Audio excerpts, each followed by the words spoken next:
Yo, yo, yo, what's up, everybody? Welcome to the Payoff Pitch presented by Fantasy Phenom. I'm Kyle, that's Theo, and then the lovely Mike. What's up? What's up? Hi. Payoff pitch. We are doing it live once again. Facts. So let's address the elephant in the room. Congrats. Theo. What's up, Theo? Hi, Mike. That was smooth AF. So obviously the Warriors won the finals tonight. Congratulations to them. No salt from me. I've been obviously rooting for the Cavs hardcore. I'm not a Warriors fan. But no salt. Kevin Durant played out of his mind. I still hope Klay Thompson comes to the Celtics. And hopefully Russell Westbrook teams up with LeBron James next year. They need to get rid of Tristan Thompson. That's the biggest part. Tristan Thompson is ass. Kevin Love. Well, Kevin Love looks like me, so he gets a pass. I want to say congrats to Steph Curry, Klay Thompson, and Draymond Green, and Mike Brown.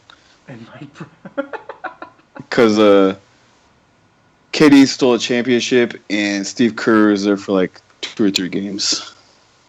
Steve Kerr was there. Yeah, Mike Brown absolutely deserves a head coaching job. 16-1 in the playoffs. The moves he made clearly, far and above any other coach. I just want to say I'm just glad this whole thing is over. Probably safe to say I watched about 5 hours worth of the NBA every single day this offseason, and I watched 0 seconds of this NBA Finals. I'm just glad it's over. I'm glad that I don't have to hear either of you two guys talk about it. And I also want to add that you guys know absolutely nothing about anything. Hey, for what it's worth, Mike Jordan is back in the GOAT talks. Unfortunately, with LeBron losing this finals. Where did I go, man? I've been here. You're Mike Pinder. My God. You're Mike Pinder, not Jordan. I was Mike Pinder yesterday. This time you're Red Lobster. Mike Jordan stays eating lobster, dog.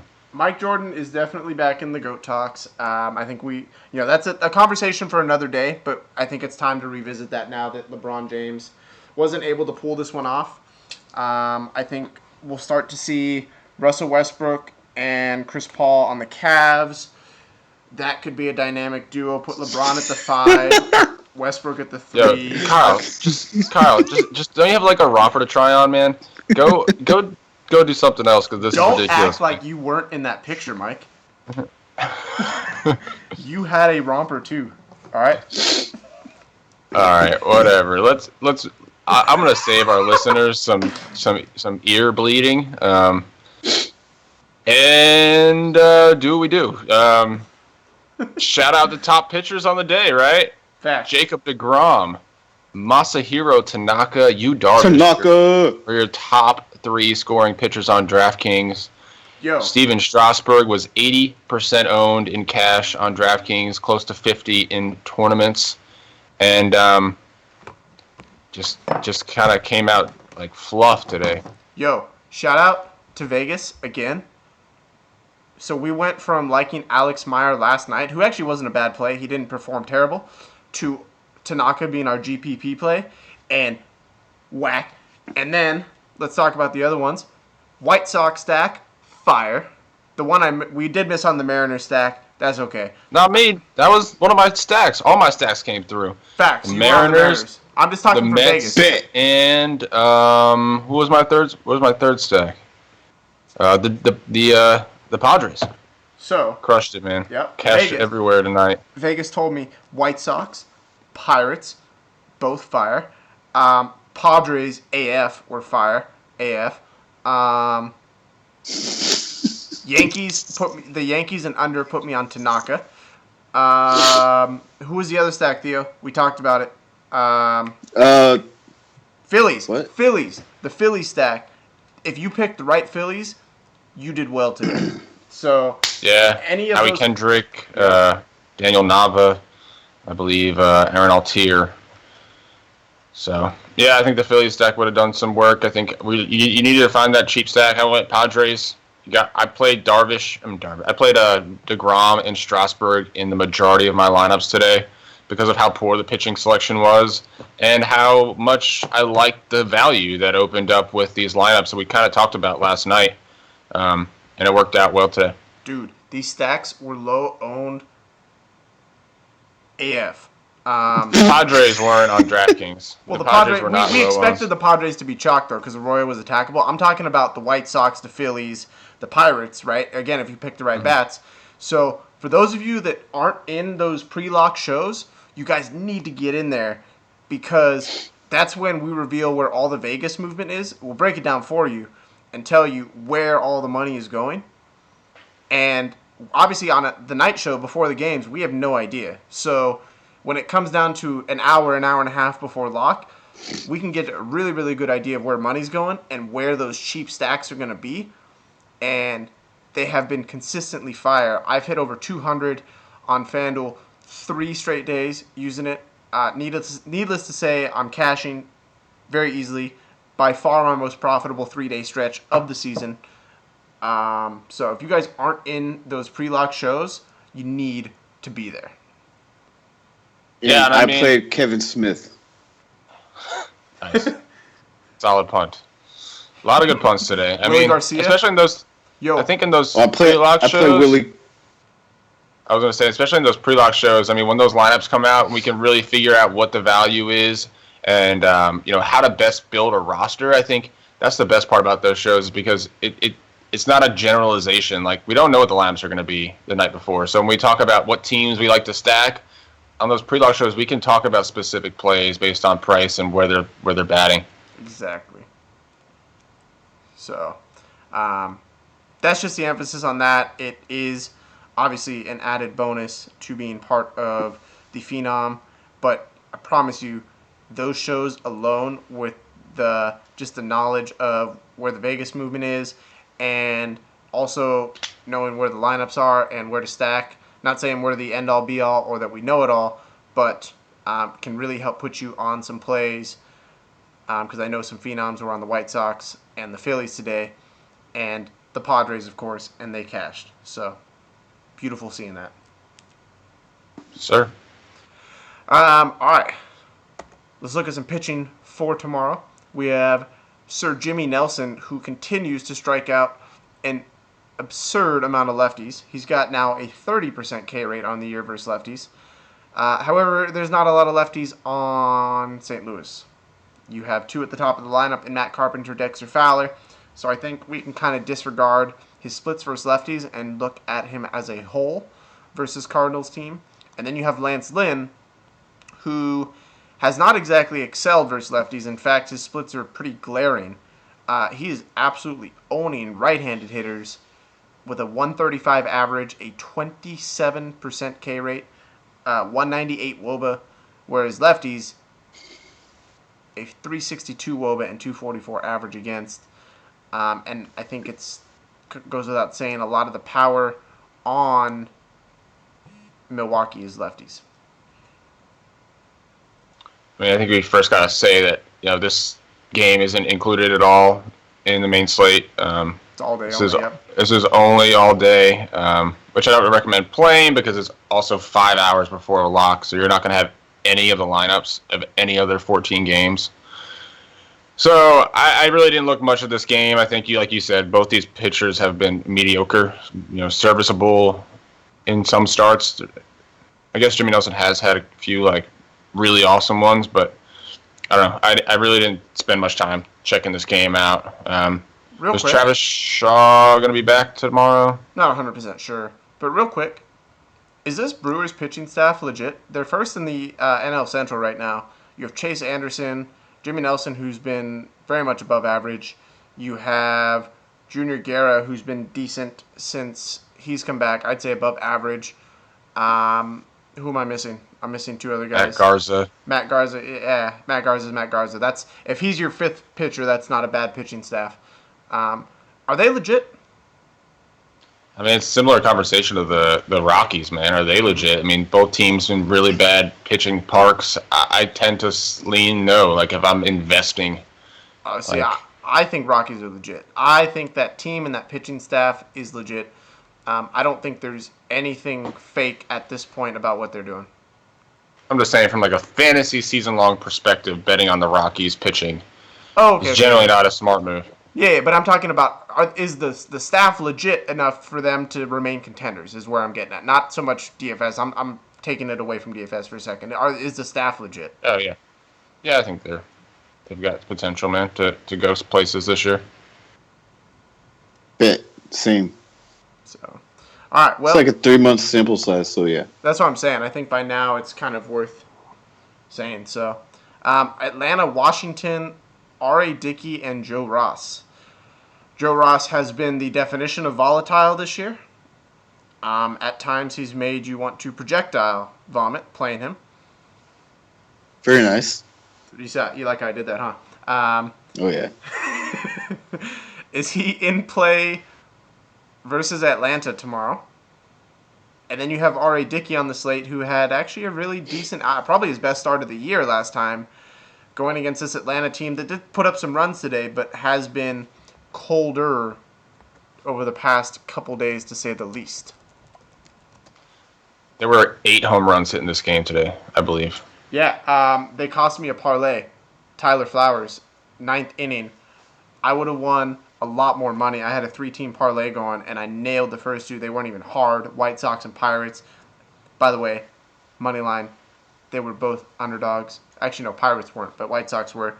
So that parlay, you can imagine, was going to hit nicely.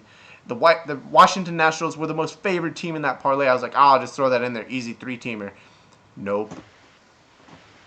Yeah, I mean, Joe Ross, I just feel like, what are you gonna get from him, man? I don't think he's obviously had 2 extremely good starts, especially his last start against Baltimore. We shut them out on 12 Ks. Unrealistic, in my opinion. Yeah, I guess he's shown he can do it, so it's got to be in the conversation against Atlanta. But I mean, like I said, both these teams just went out and put up a bunch of runs. It's not really the play I'm looking at. For what it's worth, sorry, Theo, I'll let you talk in a second. Atlanta is actually one of the least strikeout teams versus right-handed pitching in the last 14 days.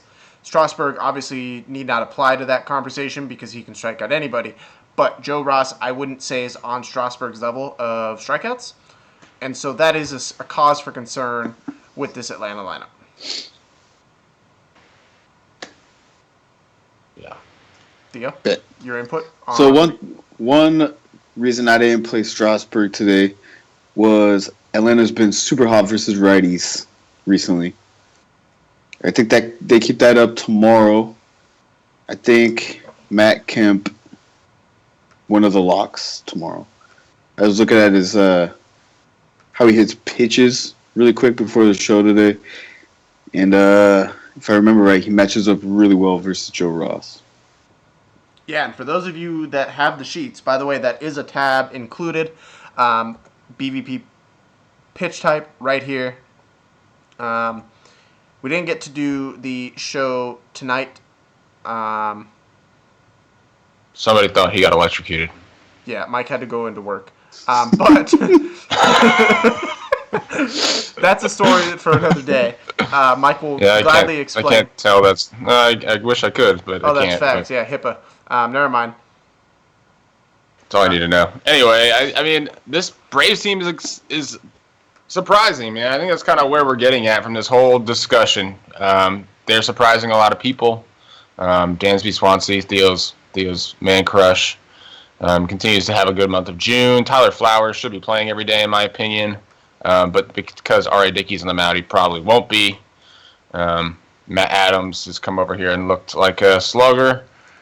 And Kemp, they got him for 2 more years, and it's looking like a smart move by ownership. So, interesting. You got a new ballpark. Everything's kind of going well, man.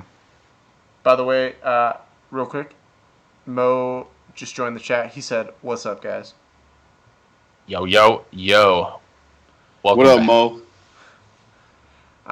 So one thing that's worth noting, Bryce Harper significantly struggles versus knuckleballs. I don't know if he's chalk on a 14-game slate, but something to keep in mind. And then Brian Goodwin, if he's going to continue to stay 2,200, the dude is swinging the bat extremely well for a minimum salary guy. He's under 3K on DraftKings. Malik Smith is also 2,200 tomorrow. I think Malik Smith gets all the ownership. It might be a worthy pivot if Goodwin plays. I think it gives me pause as a knuckleballer. I don't know. I just kind of always look at young pitching. Yeah, I know what you're saying. You're looking for pivots, punt pivots, and I think we'll figure that out probably more so tomorrow afternoon when the lineups come out. But he is hot. I was just adding, for sure. Both guys are hot, and both are the exact same salary on FanDuel. I don't know Malik's price on DraftKings. We'll see that in a second. But obviously, we're not going to have a lot of history because Brian Goodwin, this, if I'm not mistaken, is his first year in the majors. Yo, real quick, does he not look like Denard Span? He deadass does. Dude, his batting stance is exactly the same. He has the same beard. He legit looks like Denard Span he was on the Nationals. Maybe that was their goal. They just missed Denard Span. Right.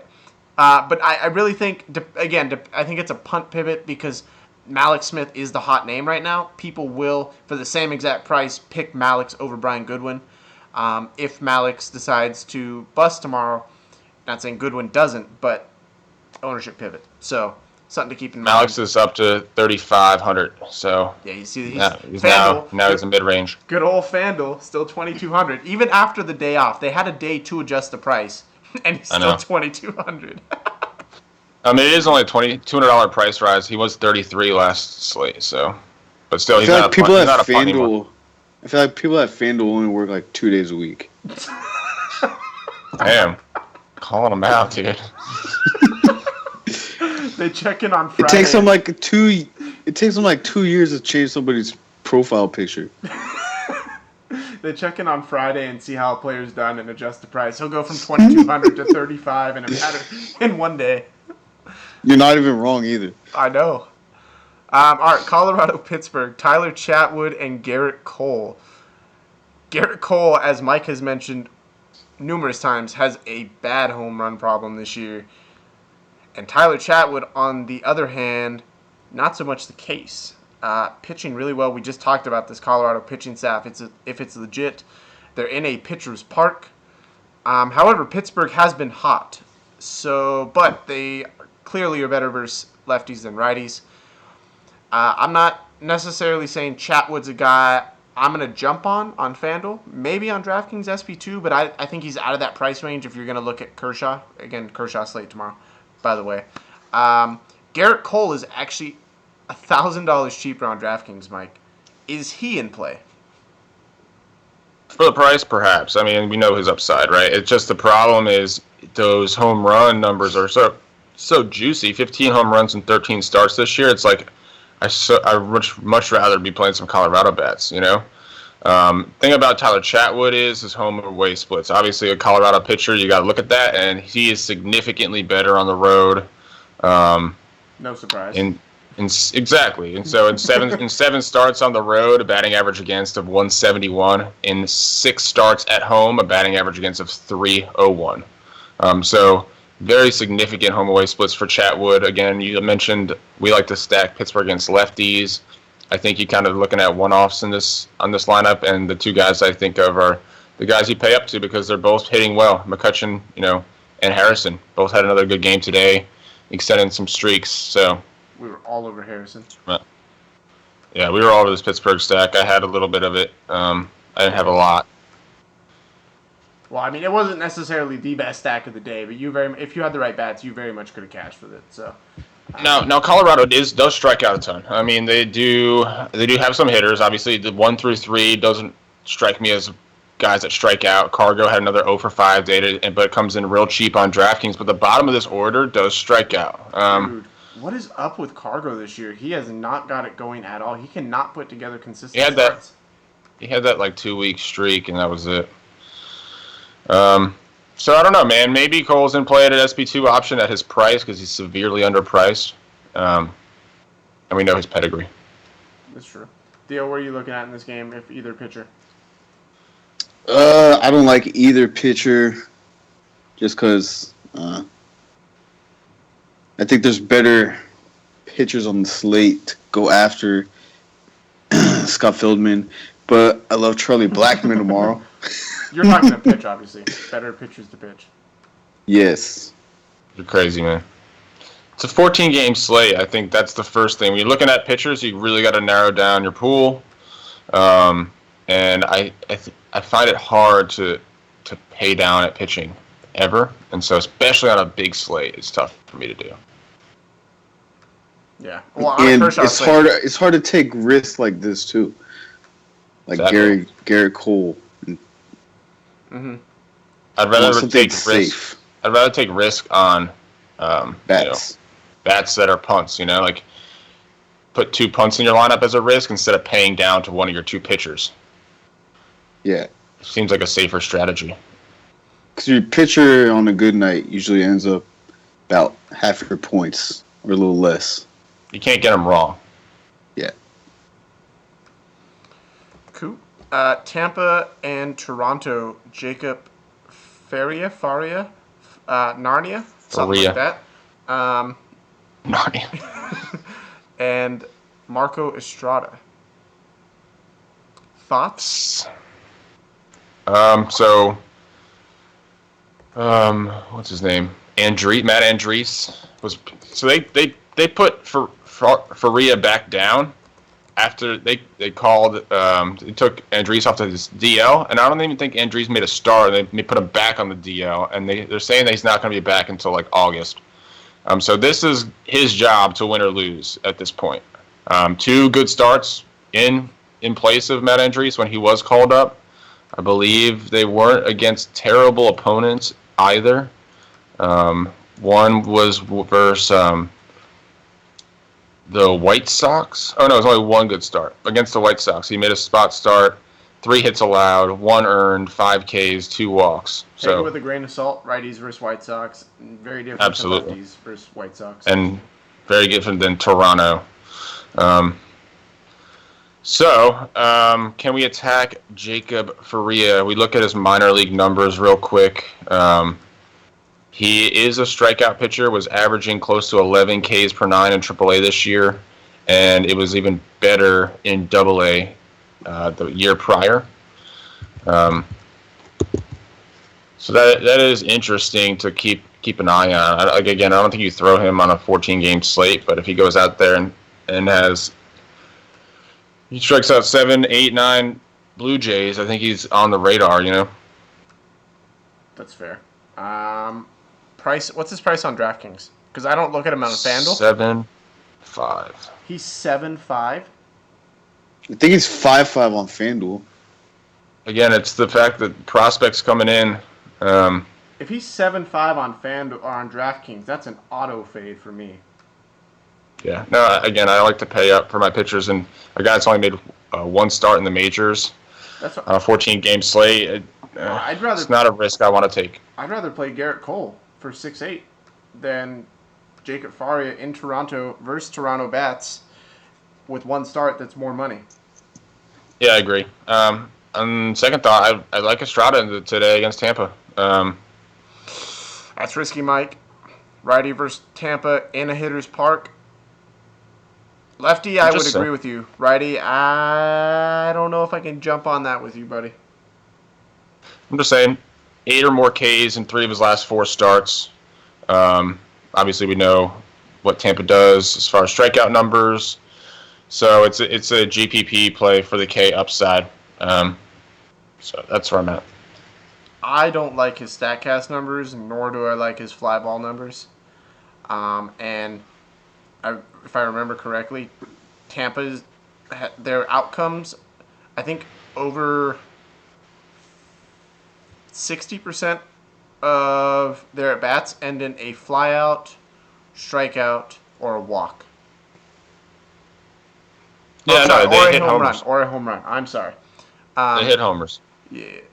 So I don't know if I join you on the Estrada train, but I mean, the reason I think I look at it again is I look at pricing, right? I think Vargas coming off a good start against Houston, I believe, in that McCullers game. Mm-hmm.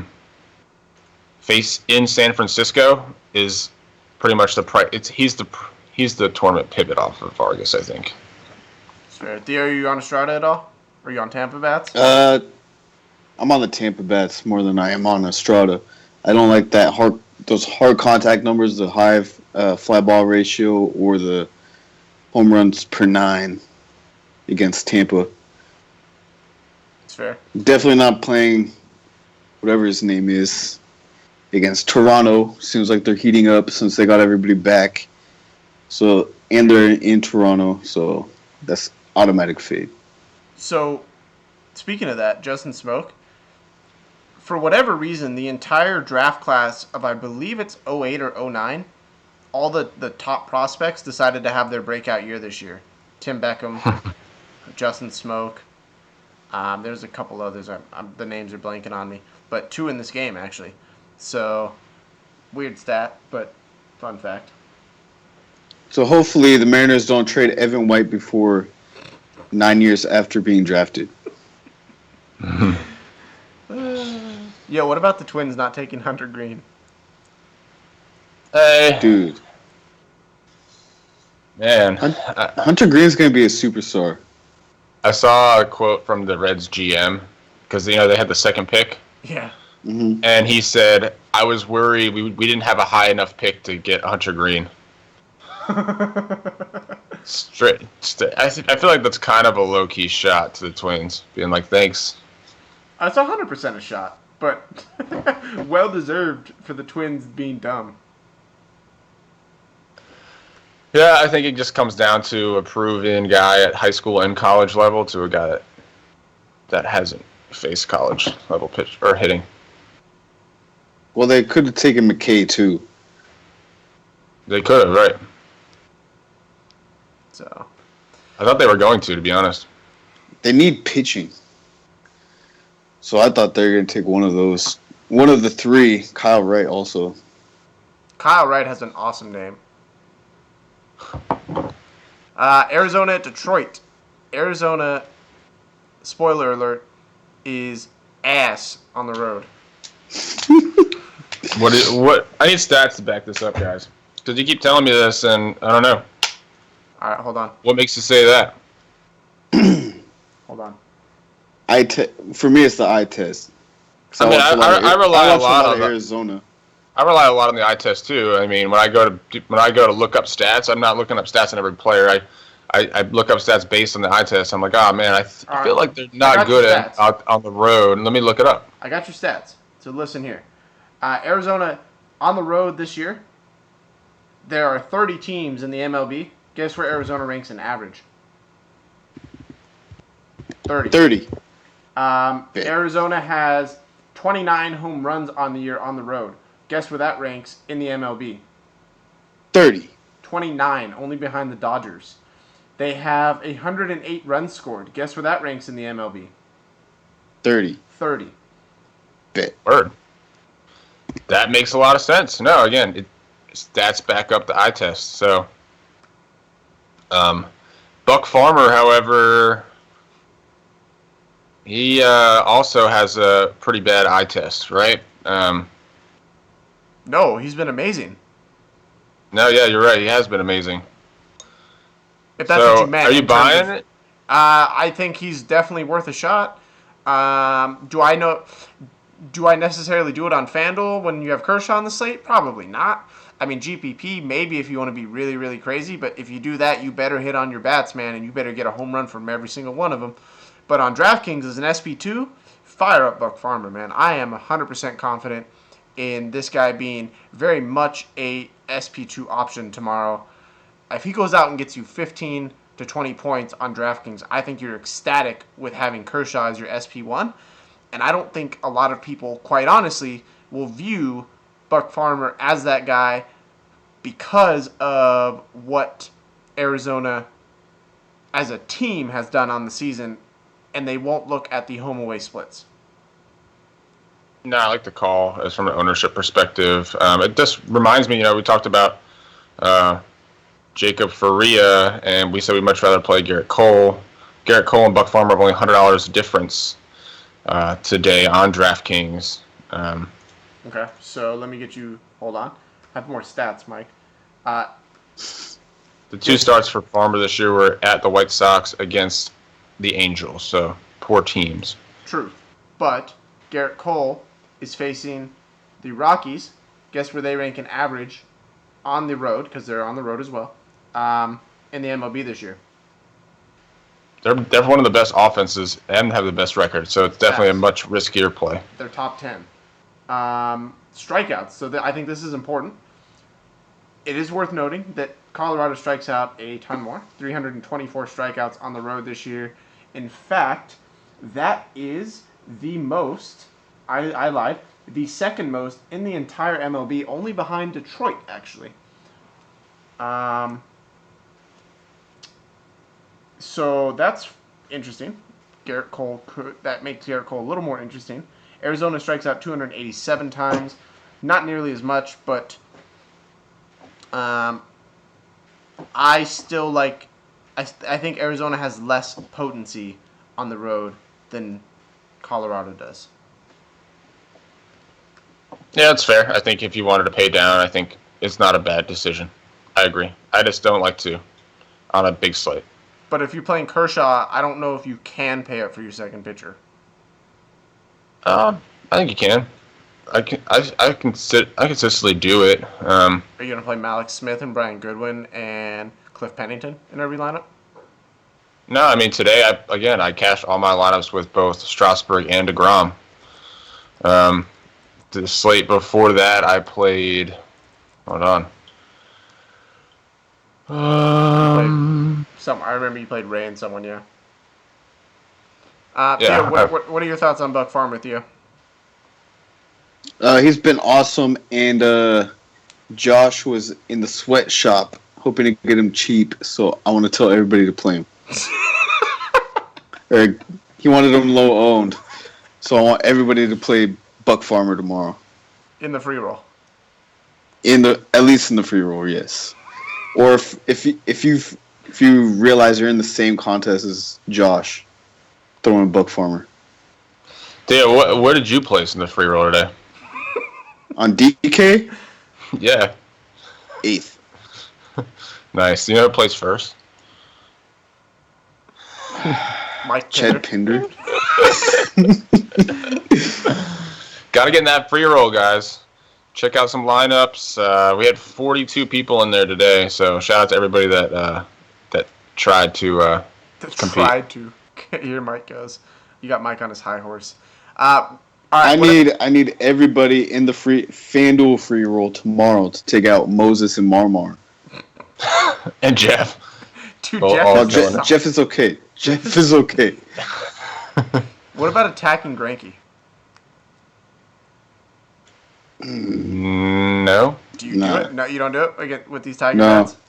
It's going to be contrarian, but I don't think it will be. I think on a Kershaw slate, you also have David Price. I think against Philly, people are going to go between. I think Greinke gets the least amount of ownership out of those three guys, so I don't see it as a contrarian way of play. that's true. I could see maybe, if he was going to get all the ownership, I'd find a bat that I like the best, but That's true. I can see that. Okay. Oakland and Miami. You have Jarrell Cotton and Jose Urena.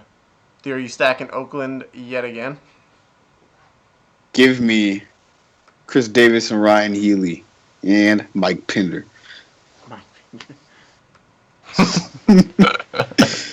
y'all are weird, man. Chris Davis, 4,600 on DraftKings. He has been playing well. I think it's now 6 straight games with a hit, 3 straight with multi-hits. It's also 6 straight with a strikeout, 3 straight with multi-strikeouts. So I don't know if that's a trend. But I don't know. If I'm paying up to my outfielder, is it going to be Chris Davis? Obviously, he's a GPP play. Doesn't really have a high floor in a sense. That's facts. He very well can go get you 0 points. with 4 strikeouts. Facts. Yeah, I mean, this game is definitely going to see some runs, I think. Both of these pitchers haven't played that well. For what it's worth, Cotton had a pretty good game. He gave up 2 home runs, so it accounted for all 4 runs. But that's what he does, man. You look at his fly ball numbers; it happens. So You know what's interesting to me about Cotton is his StatCast numbers are actually quite good. Under an 86 average exit velocity, under 30% of the balls leave at 95 plus, and only a 3% barrel rate. Yet here he is, and he's consistently giving up home runs. yeah, I mean, 2 of his 4 hits against Toronto were home runs. You can pluck out other games. You know, he had a game in Minnesota. He gave up 3 hits. 2 of them were home runs. Yeah. So that's what you get with a guy that throws real hard. Obviously, was a strikeout guy in the minors. It hasn't translated much. So you see a high walk rate, some mistake pitches that go out of the yard, and that's kind of a young pitcher trying to find his groove. So obviously Miami is kind of taking a bit of a stumble here. Any word on Stanton? What's going to happen with him in this game? I haven't read anything. I haven't heard anything. I haven't heard anything either. Yeah, I'll look it up real quick. For what it's worth, D. Gordon down to 2,900 on FanDuel. I think that could be a steal versus Jarrell Cotton leading off. Marcelo Zuna, Christian Yelich, both playing well right now. JT Realmuto is super hot. And Tyler Moore, for whatever reason, is still 2,200 on FanDuel. Can I say, put the cheap leadoff man in your lineups. That is working for me every day. Mm-hmm. Yeah, these managers know things, man. They're not going to put somebody in their leadoff hole just because, let's give them a shot at leadoff. I think if they're given a shot in the lineup, they're going to give them where it's due. But these people see things in batting practice, and and just their mindset, and it plays into that. Just news on Stanton real quick. Obviously, left the game on Saturday. Didn't play on Sunday. They are saying that he might be in the lineup on Tuesday. So obviously, he's day-to-day. He's not on the DL. He's got a wrist contusion. So I can say, just from my perspective, he's going to be a fade tomorrow. The fact that it's a maybe, if he does play, I'm not going to be of the mindset that he's 100%. And a wrist contusion obviously affects swing. Not a guy I'm willing to pay up for if I'm not 100% confident in his health. Yeah, interestingly enough, he's the same price, it looks like, as Chris Davis. So see what happens there. I don't know. I think I'd rather play Davis, to be honest with you. I still think Tyler Moore is in play at 2,200. Another price pivot on FanDuel from him and Riddle. Yep. Cheap 2-man. I've been playing here. I played a lot in that Pittsburgh series, except for the game where Tyler Moore had those 2 home runs, of course. And we'll see what happens with D. Gordon. Hopefully he stays on this pace that he had in 2015. Facts. We have David Price versus Philadelphia. Very much a different pitcher to Rick Porcello, which we happily stacked against. I don't think I want to stack against David Price with the Philly lineup that isn't exactly jumping off the charts. Yeah, they were doing everything to win this game today. They were stealing bags. They were playing small ball. They were hitting the ball, hard. It just seemed like they pitched Pat Neshek, who's closed some games for them in the 7th because it was the top of the order. It was just like you could tell they really wanted to win this game. I watched a lot of it. And so it was disappointing to see them, come up short there in the extra innings. So it's got to be a mental blow, I think. David Price on the mound, obviously making his 4th start of the season. Struggled against the Yankees in Yankee Stadium, but I don't know. 10-1 on DraftKings. He's the 3rd highest priced pitcher. I said it earlier. I think him and Kershaw get most of the ownership tomorrow. What's Price's price on DraftKings? I'm sorry, what? What is Price's price on DraftKings? So he's $2,800 cheaper than Clayton Kershaw. 12.9 for Kershaw, 10.1 for Price. Zach Greinke is 12.2. Theo, what would you do? I'm not playing Phillies. Well, I'm talking David Price, Kershaw, selection. Oh, I'm going Kershaw. You wouldn't even consider Price for the No. savings? No? Indians are terrible against lefties. Kershaw's the best lefty. After Madison Bumgarner, I agree. Well, he's out, so it's Kershaw.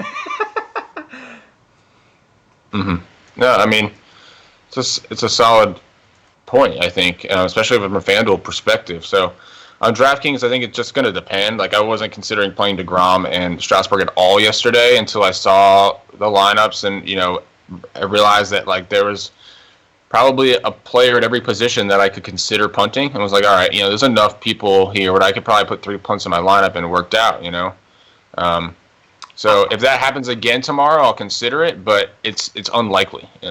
So let me ask you this. Am I crazy if I think David Price can match value? Maybe not points, but with the savings, match value to Clayton Kershaw with his strikeout upside versus a Philly team that has zero issues striking out. No, I really don't think you're crazy at all, and I really feel like the ownership's going to be a lot closer than you think. Just from the face value of what Cleveland is as the name, and what Philly is as the name, and That's true.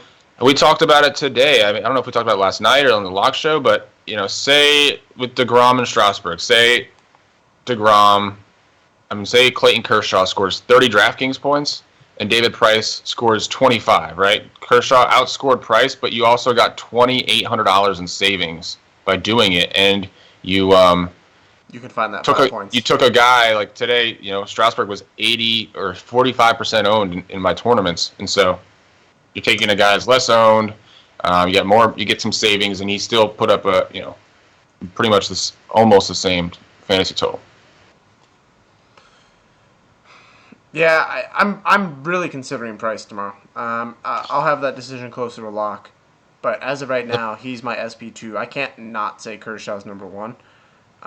But again, Strasburg was my lock today, and we talked about DeGrom being the pivot off of off of Strasburg for the ownership, and sure enough, that happened. So I really don't think, if you're going to make multiple lines, I think you'd be crazy to not have Price in one of them.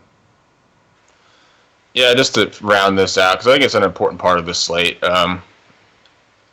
Strasburg isn't Kershaw. Like, Kershaw is, I think, got the potential to do what Scherzer did the other day. Go out and have a crazy game where if you didn't have him, you're behind. So I think in cash, you still lock him in, and you still have to give him more consideration than Price, because I don't see Strasburg having the potential to go out and do what Kershaw can do on a more regular basis. And that's a good point you make, real quick. Strasburg was 85% owned in cash games today. Even though he didn't have a great game, you literally were, if you're playing a 50-50 or a double up, with that amount of ownership, if your bats performed, you cashed. Because at most, 15% of the slate at 44% of double ups, 50% of 50-50s didn't have him. But they also needed pitching that did well themselves, and who's to say they didn't pick, you know what I mean? So in cash, I do think you're crazy fading Kershaw. I think you gotta put just more emphasis on finding the bats, but don't fade Kershaw in cash, because he literally cannot hurt you if he does bad. Yeah, there's a little bit more pitching options today, so. But yeah, I totally agree. Kershaw. He can go out and get double-digit strikeouts any given day. Yep. So we'll get to that point, or that spot in a second. Chicago and New York, John Lester and Zach Wheeler. Lester's interesting because we're talking about a Mets lineup that definitely struggles. Yoenis Cespedes got hurt again today, so we're going to go back to Mets versus lefties being a thing, I think. Wilmer Flores now becomes the lone guy that I view as a concern. What are your thoughts on Lester? He's obviously not going to get high ownership with the other two guys on the slate. It's intriguing. I think I definitely took a second look because I feel you, man. I think the Mets are much worse versus lefties than they are righties. And Cespedes left the game after in the fifth inning, I believe, with a sore heel. I don't think they want to chance it by putting him in the next day. But Lester has 3 straight poor starts and really hasn't had that very many good starts, this whole season. Yep. Theo, what are you thinking about Lester? I like him against the Mets. Too many lefties on the Mets. I wouldn't say he's like one of my. I think right now he's like my 4th favorite pitcher. So what's interesting? So I'm going to give you guys some stats again, real quick, just in terms of ranks versus left-handed pitching this season because they fall in the same price ranges. Cleveland, 19th in the league, so right outside the top 10 or bottom 10 versus lefties. Mets are 22nd. Philadelphia is 23rd. And no, the other teams aren't facing one. So you're talking about Kershaw, Price, and Lester.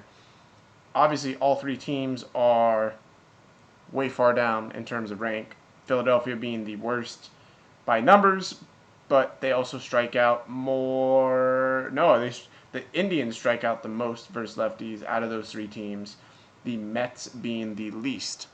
So from an upside standpoint, I think with logic fits with those numbers, Lester would be the 3rd of those 3 options for me. Yeah, I mean, I think he's the worst out of the 3 as well. I looked at those numbers as well. I don't think it really bears in mind today, but do have to consider that Cleveland has the 3rd worst team BABIP versus lefties. I don't think it's going to regress today because you have to get the ball in play for that number to regress. And getting the ball in play against Kershaw is a feat in itself. Yeah. But I do think over the course of the season, with a low BABIP that bad, I think that Cleveland as a team will become a little bit better than they are versus lefties. And then what about attacking Zach Wheeler? It'll be interesting to see if Schwarber's back in the lineup today. Weirdly enough, they upped his price to $2,500 after not playing today, and he was $22. But regardless, I still think he's a value play on FanDuel. Ian Happ, if he plays, is now down to $2,800 on FanDuel. Ben Zobrist is $3K. I definitely think a Cubs lefty stack is intriguing, and they're not all that expensive. I agree. Put in Rizzo too. Well, Rizzo would be the guy you pay up for, yeah, but the other guys, 3K or less. Mm-hmm. Yeah, I mean, they've been shuffling this lineup around. I feel like they're doing Hap a disservice by consistently putting him in and out of the lineup and moving him around. I mean, he's a young guy, so I don't know. If I was, I don't know. They probably know more than me, obviously. And then with Wheeler, I think he makes for a solid cash option for SP2. I think he does, man. I think you look at his numbers. He has only given up 5 home runs on the season. He's got an ERA under 3 in his last 9 starts, and double-digit DraftKings points almost. It looks like every single start. I mean, we got Washington twice, at Arizona, against Milwaukee, at Texas. Some really tough opponents that he's come out and had serviceable starts. He's coming in on 6 out of 8 quality starts in his last 8. So, I mean, you're looking for a cash option, and it allows you to pay up for bats as well. And I think in cash games, limiting your punt options is important. So, I don't know. I could see it as a pair with Kershaw and cash on DraftKings. Okay. I don't know if I would go there personally. I still think I like Buck Farmer, but I won't fight you for that. Los Angeles, Cleveland. Theo, I'll let you do your honors here. Kershaw could dead-ass get 70 FanDuel points tomorrow. I don't think that's a stretch either. You could be right. This might be like 9 innings shutout. I was about to say perfect game, but I'll chill out.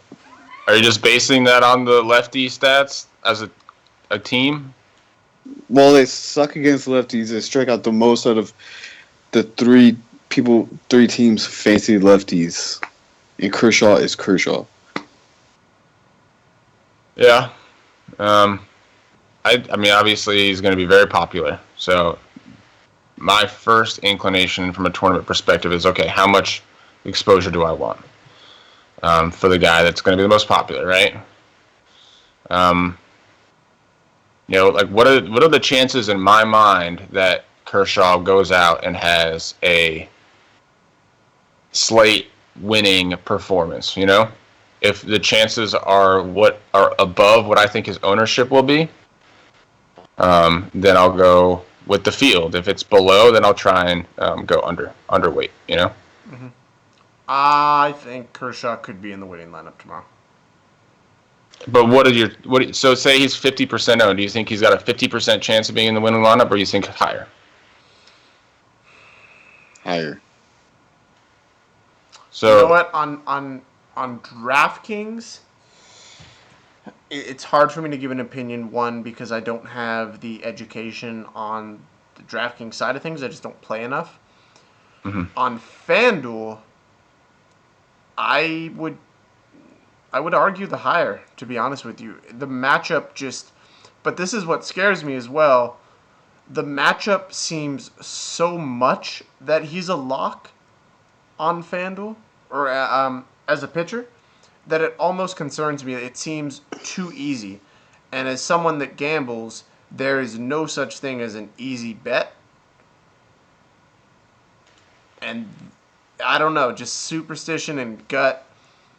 I love his spot. I think he is far and away the best spot on the slate, but it seems too easy for me. Right. I mean, I think about it in a sense. Like I was just posing that question for not just you guys, but for everybody listening. Like what are your thoughts? Like what do you think probability wise? Cleveland could get shut out and strike out 10 times, or not even like 2 run quality start. 8+ Ks, right? That you're looking for out of that price. I mean, personally,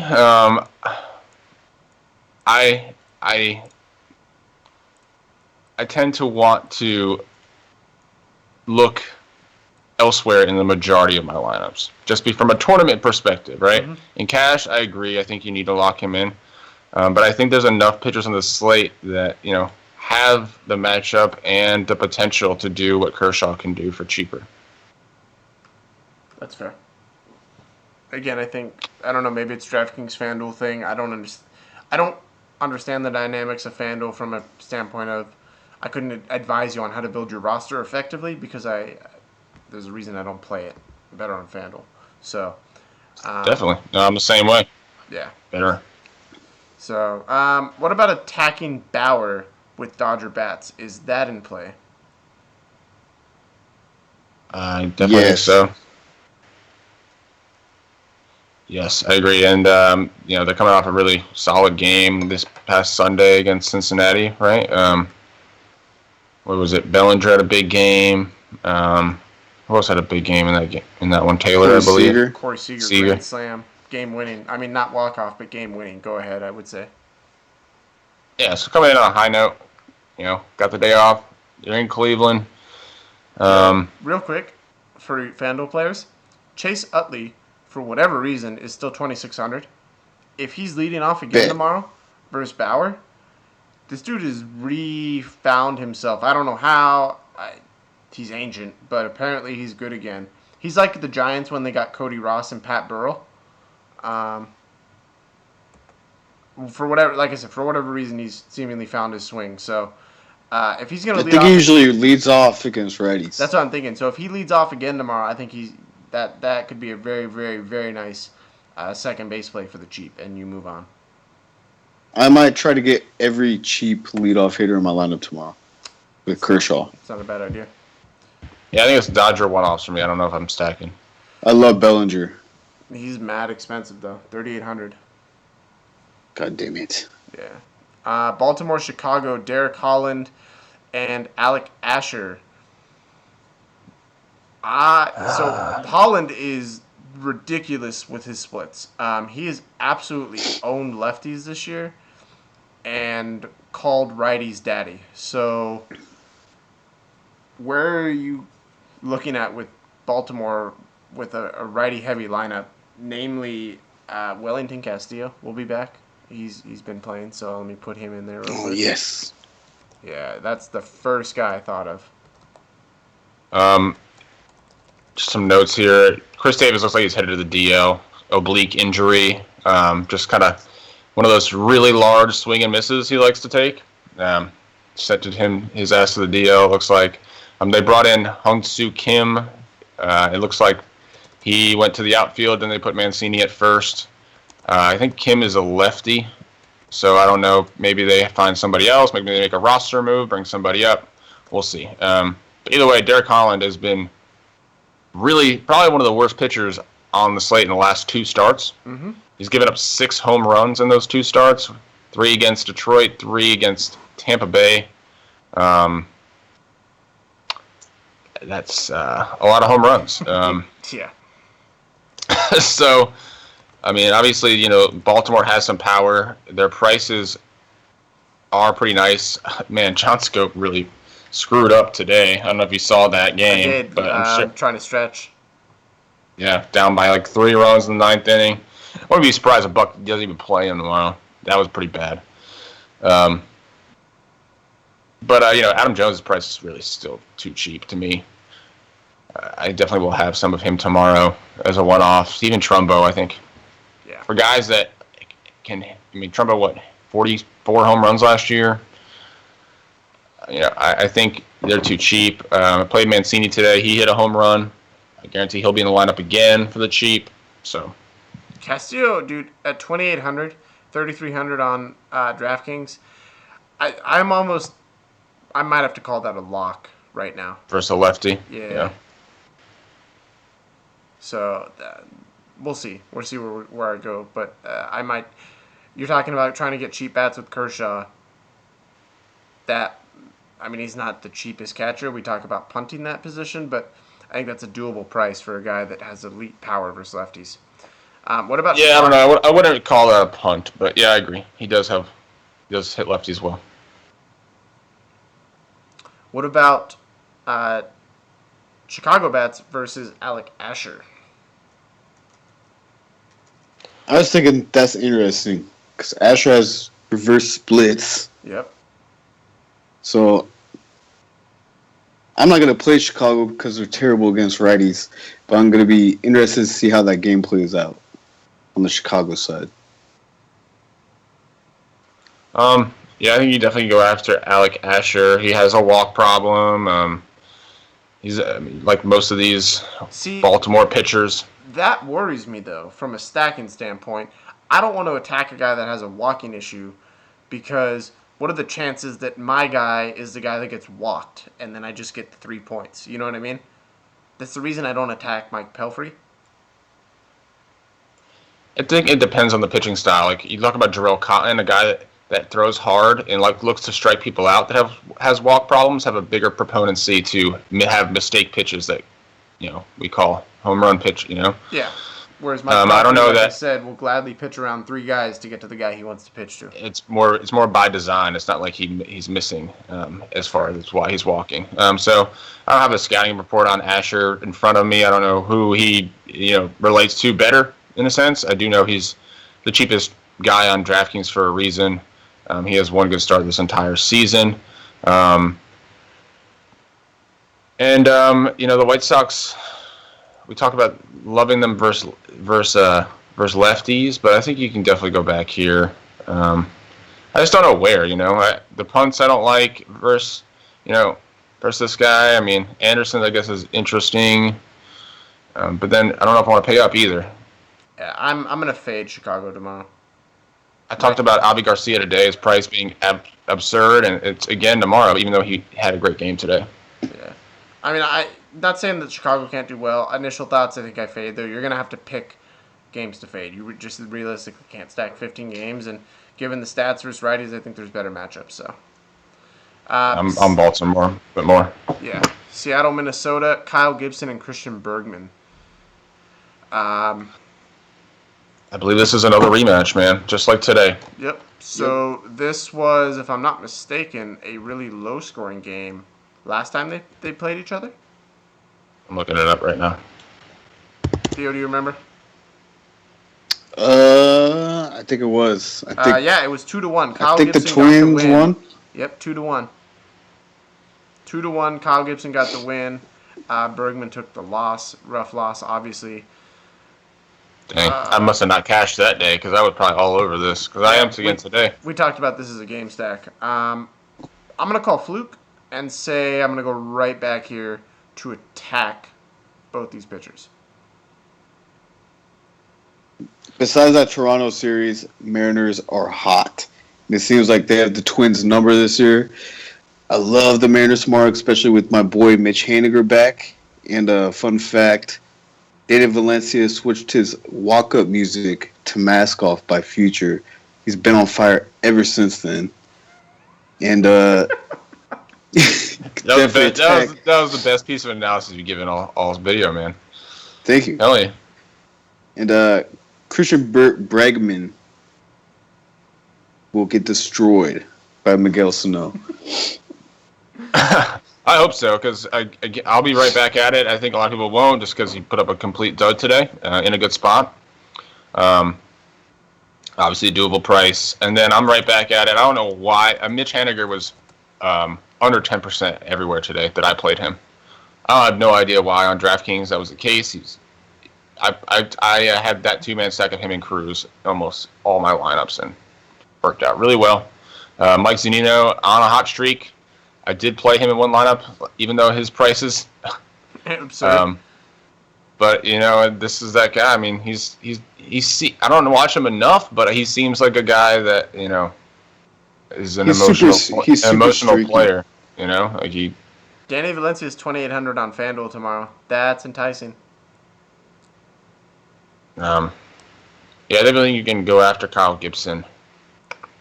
17% fly ball rate versus righties. Seattle's not an expensive stack at all. The only guy over 3.3 on FanDuel is Nelson Cruz, justifiably so.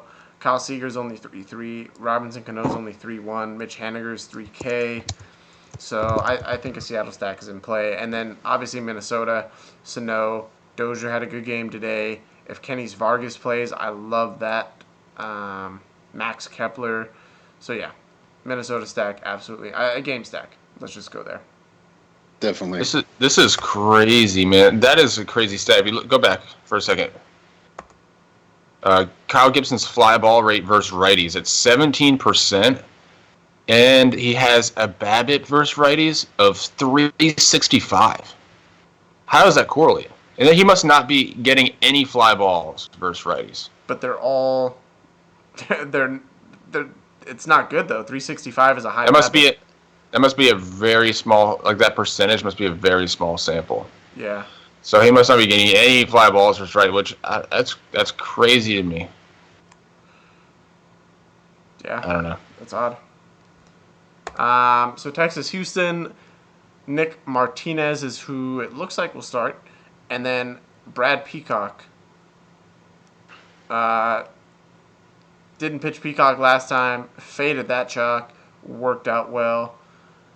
I don't know if I'm going to go back to him still. I think I might fade that again tomorrow.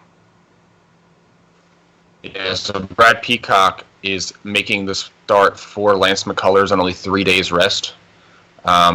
Interesting that they brought Francis Martes up, who was once a top prospect of their system, and they're keeping him in the pen, and they're pitching this guy on 3 days rest instead. No, Martes is going to start, if I'm not mistaken, tomorrow, the next day.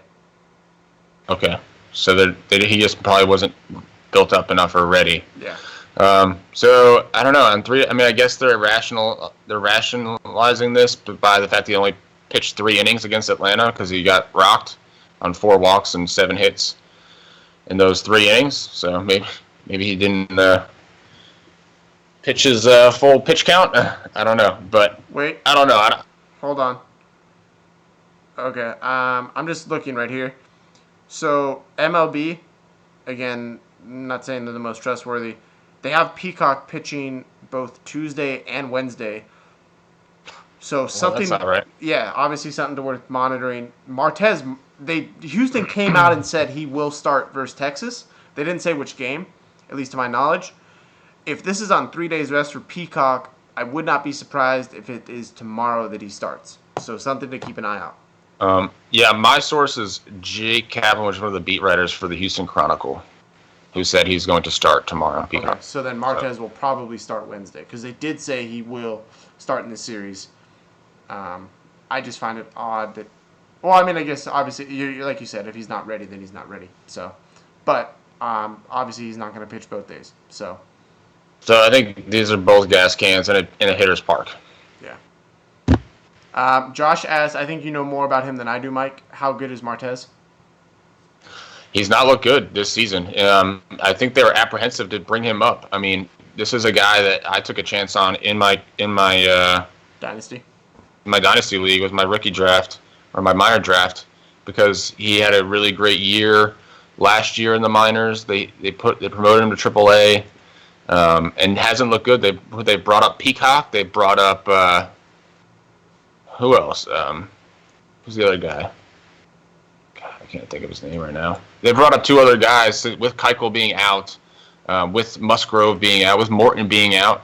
You know, we've seen a lot of call-ups that aren't Martez, and I mean, maybe make the rationale, oh, they're trying to save their, their minor league guys. Well, then they do bring them up, and they put them to pen, and they bring them in garbage time. I mean, that's not generally how you treat your top prospects, you know? Unless you're the Mets. Yeah. So I think that says a lot to what Houston thinks about him. That's fair. Stacks on the side. Theo, are you looking at any Texas bats? I don't really like Texas. They're super inconsistent. You could go, I guess, if you wanted, with Mazzara. If Gallo plays, I would play Gallo. Try to attack Peacock.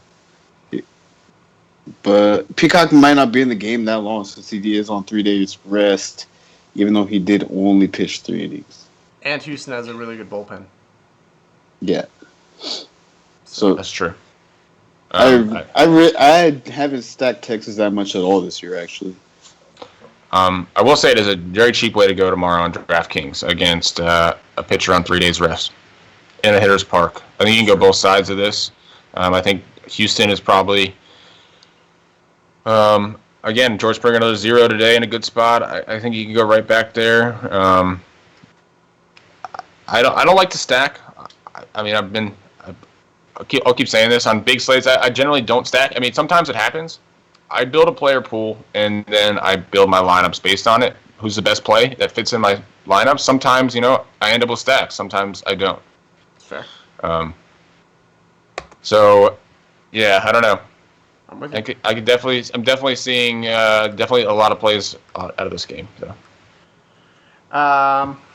New York and LA, CC and JC Ramirez. CC's intriguing. Even I will have to say the dude is pitching amazing as of late. Still, I honestly would not be surprised if he it makes the All-Star game this year. He's unreal right now. 7-2 with a 3.66, and Francona's the manager. Yeah, true. And we know with the All-Star games, they're always like, oh, we want the old. Yeah. It's not that it means anything from that standpoint, but I agree with you. No. The hard contact rate versus lefties is outstanding. 12%. Not saying that. I mean, LA is not exactly stacked with lefties, but worth noting. I don't know if I pitch CC. I don't know if he's the guy on the slate, maybe a late slate play, but I don't know. I mean, LA is much better versus righties, if I'm not mistaken, than lefties. So yeah, I think this just becomes a fade for me on both sides. I'm fading CC because I don't think he has enough upside on this slate, but I'm definitely not playing LA bats.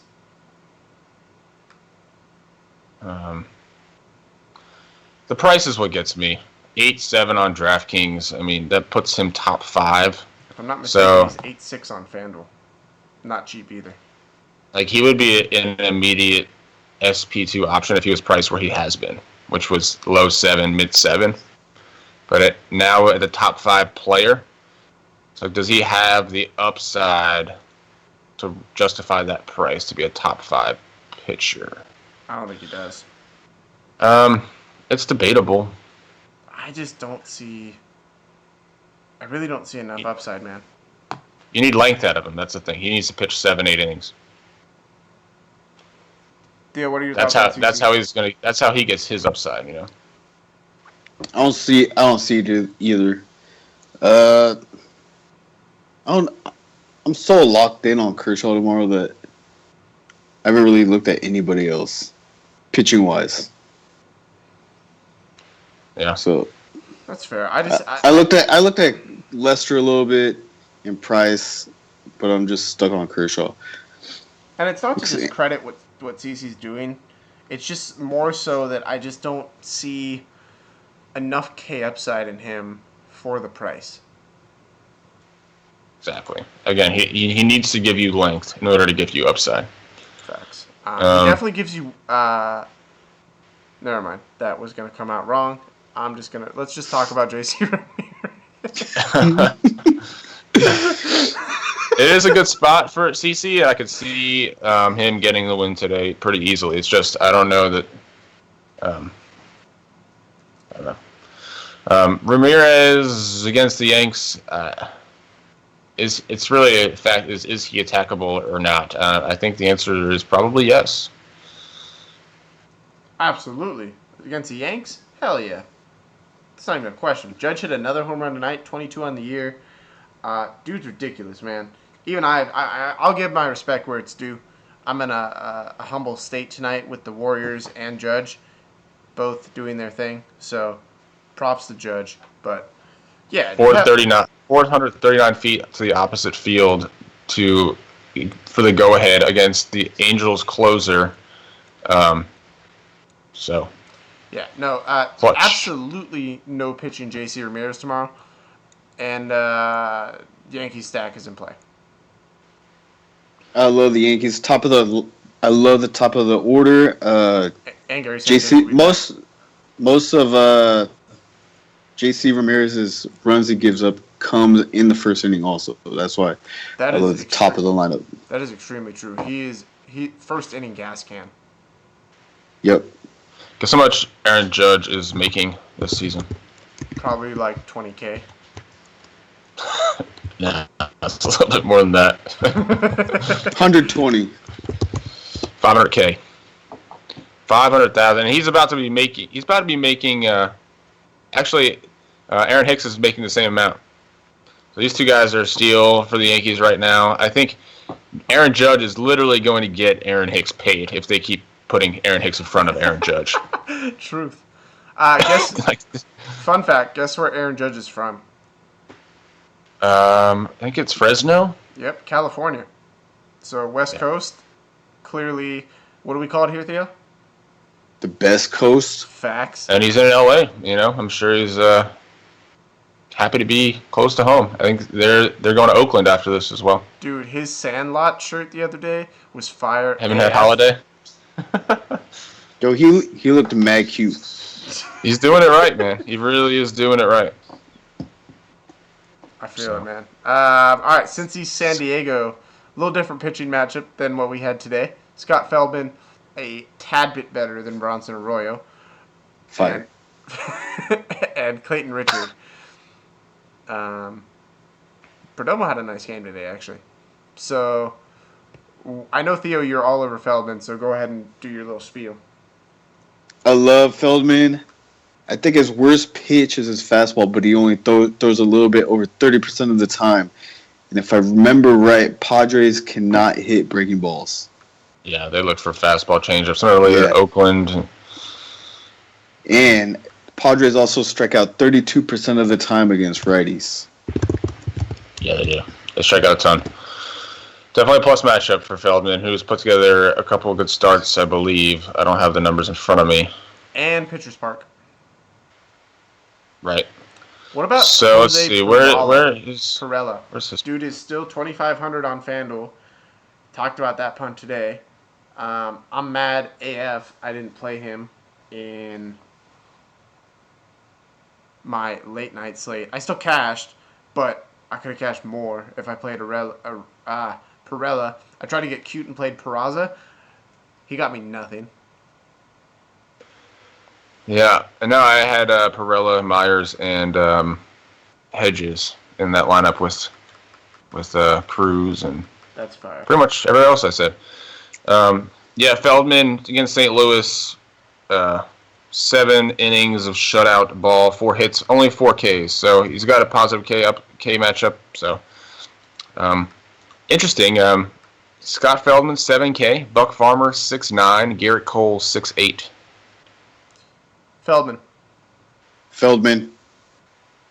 Just I think I have to kind of agree there. It's going to be interesting to see, you know. Bet. When Chad Pinder agrees, we're doing something right, Theo. I just like to look at prices, and if I like a bunch of different pitchers in the same price range, you can just know that There's not the ownership's going to be spread apart. Yeah, so it makes for good tournament plays when you see that. Yep. What about any Cincy bats versus Richard? Cincy as a team does really, really well versus lefties, and Richard struggles a little bit versus righties. Let's keep going back to Cozart, Suarez. Dude, Cozart is Duvall. cooling down rapidly. I don't know if I want to keep paying for that, Theo. I think I hit over 20 now. I think this whole team is kind of in line for some regression. I mean, I don't think they're a top 5 offense, which they currently are. And then another ground ball pitcher. So it takes me off of them on this slate because their prices on DraftKings Are high. are worthy of a fade. Yeah. I just love the Reds. I mean, I looked to Votto again, but that's it. Then we got Jason Vargas and Ty Block. I love this pitching matchup. I think this game is going to be low scoring. AF, yeah. I love Vargas versus SF. And you know what? Let me rescind that statement. Do you guys know who the best team over the last 14 days is versus left-handed pitching? Royals. It is the Royals. They are batting again. Mike, before you go off on your rant, I know small sample size.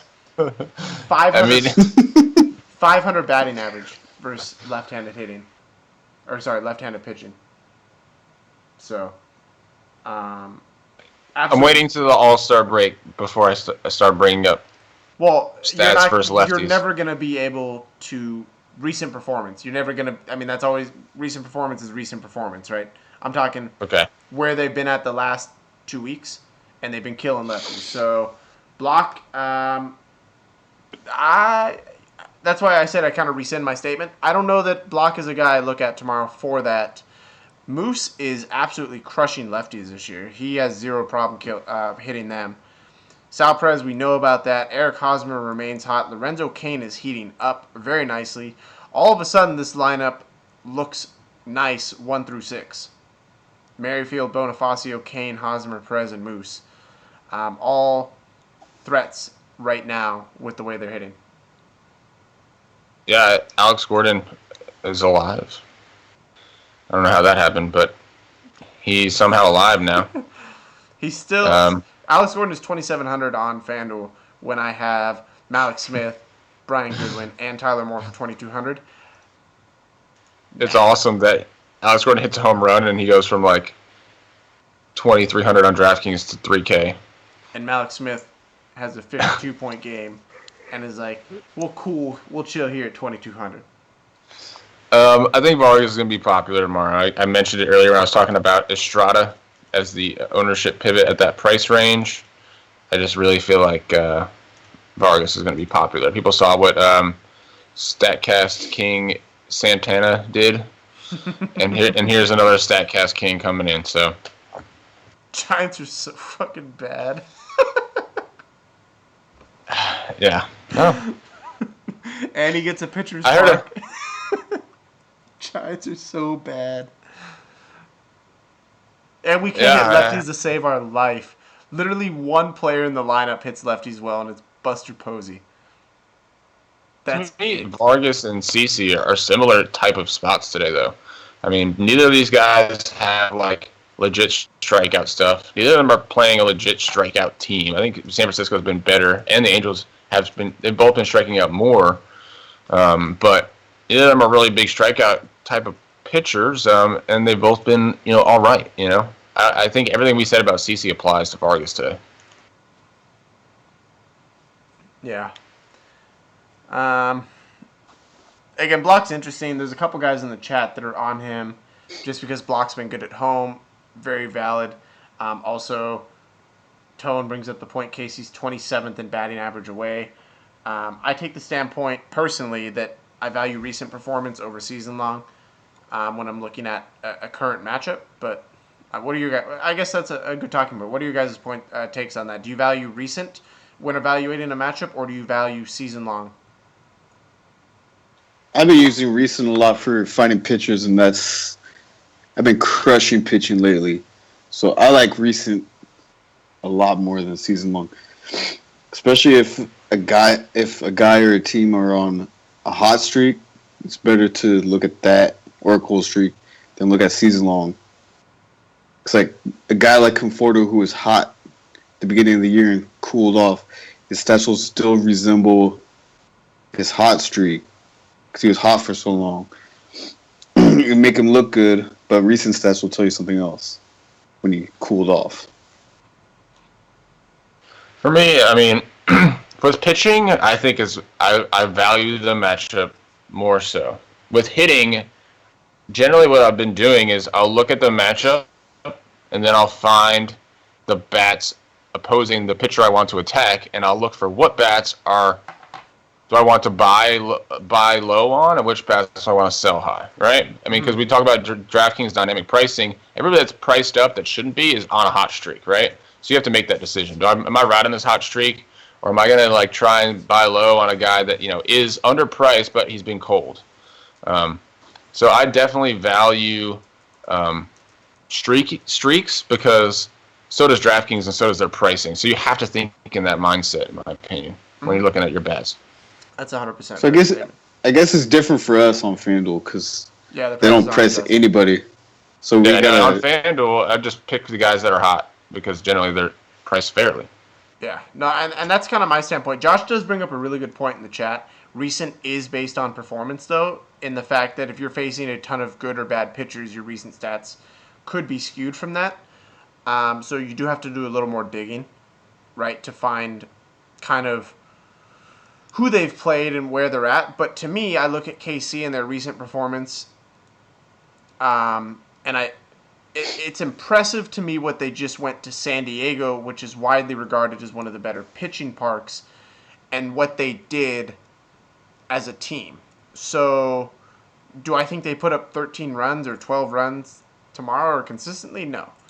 But I don't necessarily jump to pitch against them because it's impressive what they've been piecing together as a team in pitchers' parks over the last couple days. I will also say that when I'm thinking about a pitcher, right, I like to try to look through, I'll go on Fangraphs and I'll put in their game logs and I'll try to look through, okay, how do they do against teams that remind me of Kansas City? I don't know, I watch enough baseball, so I know free swinging teams. I know teams that put the ball in play, similar type of lineups, and I'll look at that instead of just what did they do last start, because they could have played the Yankees last start. Agree. That's why I think 14 days for me to your point is a good sample size, or at least a fair enough. It's not the end all be all, of course, but I think it's a good enough start. Let's put it that way. A good enough start. I will say that Ty Block's only given up 5 home runs all year. And so from a stacking perspective, it's not what you want to see. Absolutely. And I agree with 100% on that. I do not want to stack the Royals, but I don't think the Royals are a home run hitting team anyways. But if they single him to death, that could be a short outing for him. And so when I'm looking at it, do I want to pitch Ty Block? To me, Yeah, definitely not. I don't think I want to pitch him. Right? Yeah, definitely not. So. I'm just thinking of, do I want to attack him in this park? And the prices are okay, except for Moose. So they're a cheap stack, absolutely, or cheap-ish. But again, I agree with you. I don't think there's enough upside. Maybe you find a two-man. Maybe Merrifield, Bonifacio, two. You know what I mean? But I don't think I go 4 deep here. Yeah, man, this is looking like a game fade for me. I can agree with that. For hitters, I think Vargas is 100% in play. So, all right, let's do that thing. Theo, top 3 pitchers you're playing. Kershaw's number 1, obviously. What are your next 2? Feldman and Lester. Lester over Price now? Yes. Interesting. Okay. And then Mike, who you pitching? Still undecided on the exposure I'm gonna have to Lester. Obviously, you heard me on the fence there earlier, so I apologize for that. Oh, did I say? Who did I say? Lester. Yeah, no, I'm talking about Kershaw. Greinke is a fade, so I'm gonna have to eat that if he goes off. Same. And so it's kind of going to be between Price and Kershaw to me as to who I'm paying up to. And if there's enough value tomorrow, I'll try to do both. But it's unlikely, like I said. I don't think Vargas is going to be good chalk. And I'm thinking about pivoting off of it. And it's either going to be Estrada or CC. And I'm leaning toward Estrada. And to pay down, which I don't recommend doing, but if I was going to, I would play Scott Feldman. Bet. Yeah. All right, so my top 3 pitchers, Kershaw number 1. I'm going to go Price number 2. And then my GPP play, I'm with Feldman as well. So you got the dynamic trio. I think it's dynamic duo typically. The tremendous trio. I don't know. On Feldman. Trifecta. There you go. Mike's better with this kind of stuff. All right, what 3 are you attacking, Theo? Both in the Mariners Twins games and JC Ramirez. Mike? I'm going to be going after.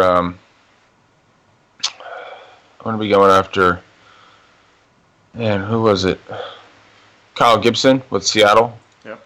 I'm going to be going after Houston, or no? I'm going to be going after. I don't know. I like both. I like going after both Martinez and Peacock tomorrow, but I'll go against Martinez just because of that bullpen, okay. And then I will be going after Derek Holland with Baltimore. Yeah. I also am going to attack some Kyle Gibson. Definitely don't think his last start was a true reflection of who he is. I do think I will have some exposure to attacking Derek Holland as well. And then